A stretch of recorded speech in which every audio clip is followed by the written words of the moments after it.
Hi there, I'm Nicole Ayers, the editing maven at Ayers Edits, and I want to talk to you today about how to get started writing your first book. This is a question I get asked a lot when people find out I'm an editor. Well, how do I write a book? The simplest answer is you just sit down and start writing, but that feels intimidating. So I'm going to tell you a couple of tricks that might get you started if you want to write a book. So here I have a list of my top 5 writing tips. The first one is find a place and a time in which to start writing. Maybe you're an early morning bird and so you can write in the mornings. Maybe you treasure your sleep like I do and you do better writing on your lunch break or in the evenings. But find a time that works for you, and then also find a place that feels really comfortable. For me, I have a red chair in my front room that feels really cozy and I like to write there. For some people it's outdoors. Other people like the busyness of a coffee shop. Other people need complete, silence. So find what feels good to you and make that the place that you sit down to write every day. And also try and write at the same time for a while, whether that's 3 times a week or every day. Just start making it a really consistent practice. Notice that word there, I said practice. Learning how to spend time in a chair or on the ground or standing up or however you choose to do it, writing is a practice. My second tip is start out by writing what you love. Maybe you've heard that romance is selling really well right now, but you're not a romance reader. Don't write romance. Write what you love to read. That will spark your creativity more than anything when you're first starting out. The third tip I have for beginning writers is to read everything you can get your hands on in the genre that you're writing, whether that is personal essays or high fantasy or poetry or short stories, whatever it is. Read, read, read. I've had people tell me they're afraid to read other people's work while they're writing because they don't want to steal any ideas. And you just can't do that. You won't do that. What you need to be doing is just by osmosis soaking in all of those things that make good writing happen, and that happens truly when you're reading. So make part of your writing practice time spent reading, and it will pay off dividends greatly for you. My fourth tip for learning how to write your first book is to figure out what writing tools most inspire you, whether it is a funky journal or just pen and paper, whether it's typing on your laptop, pecking on your tablet. Maybe you like a program like Scrivener that lets you sort of sort things around and manipulate your scenes. It doesn't matter. Maybe it's a combination depending on where you are with what you're writing, but find what feels good to you.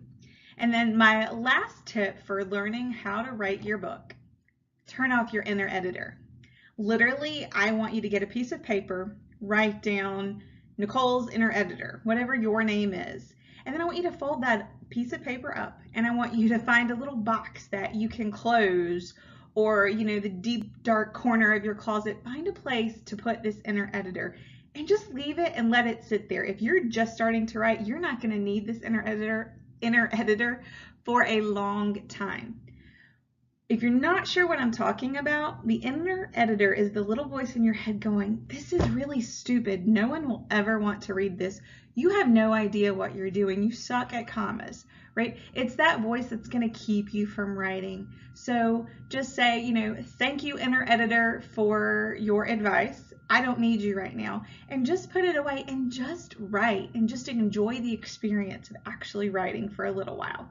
So those are some tips to get you started writing your first book. And I want to talk about the common roadblocks that might hang you up along the way.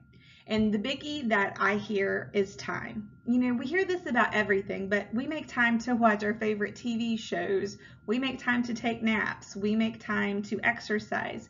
If you want to write, then you have to make time for writing.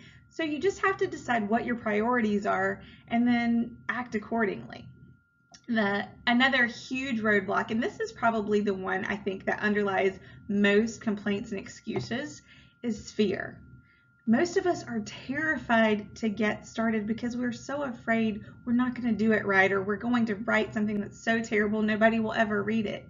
And that's okay. Some of us are afraid that we won't ever be as good as a well-known published writer or even their neighbor who's been writing for a while.